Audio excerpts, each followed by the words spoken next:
Hey you guys, I want to do some examples of solving advanced linear equations. So let's look at the first problem. It says Micah is keeping track of how much he spends this month on gas. In the first week, he bought X gallons of gas at $2.39 a gallon.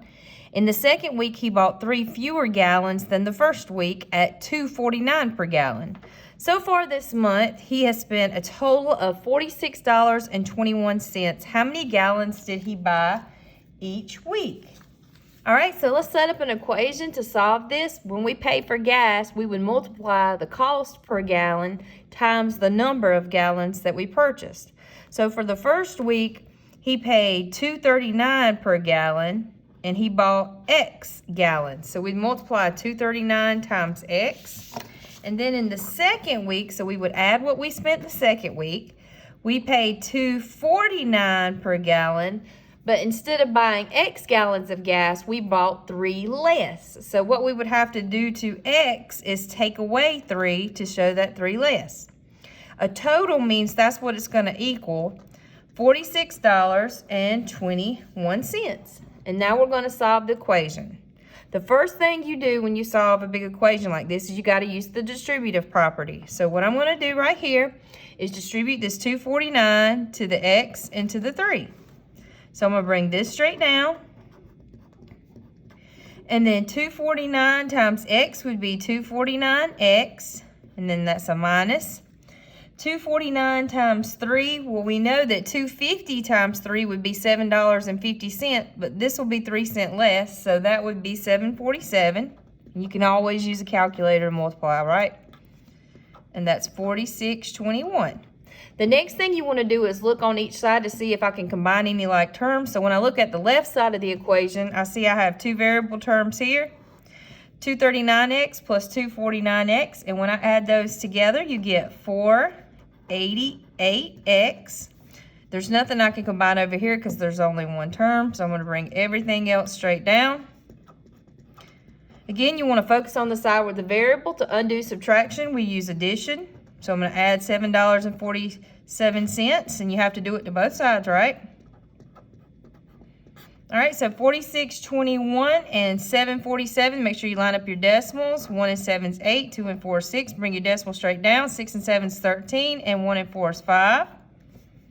Equals 4.88x. And then since these two things are being multiplied, to undo that, we'll divide. So I'm going to divide both sides by 488. And you get X equals 11. So X is representing the gallons of gas he bought in the first week. So week 1, he bought 11 gallons. Now for week 2, he bought 3 fewer. So 11 minus 3 would be 8 gallons.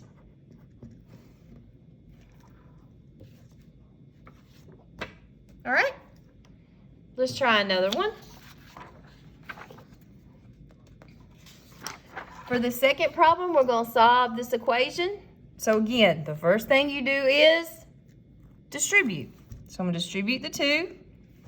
So we have 6n. Now this is a negative 2 I'm distributing. So negative 2 times 4n would be negative 8n. And then this negative 2 and this plus 7, a negative positive would be a negative 2 times 7 is 14. Plus 4 equals negative 2. The second thing you do is see if you can combine like terms. So I look over here. What can I combine? I can combine the 6n minus 8n. I can also combine these two constants, negative 14 plus 4. So 6n minus 8n would be negative 2n.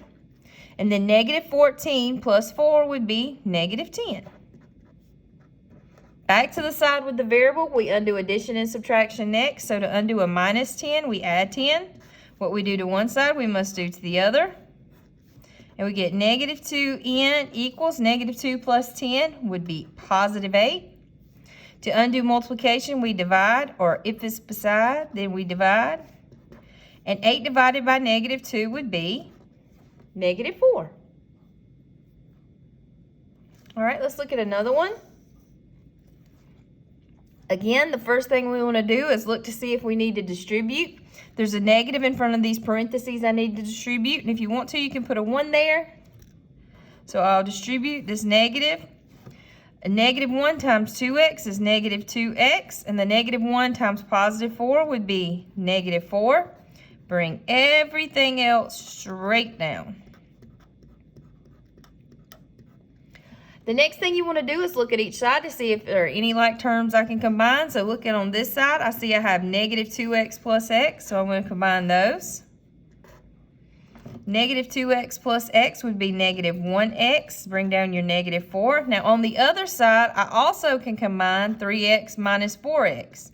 And 3x minus 4x is negative 1x, and bring down your minus 4.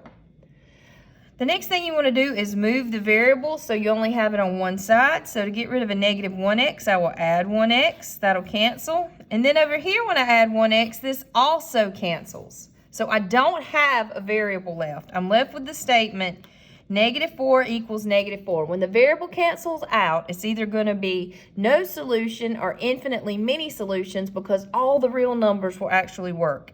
In this scenario, this is a true statement. Negative 4 equals negative 4 all the time. So that means there are infinitely many solutions. Because the solutions include all the real numbers. All right, let's do 2 more.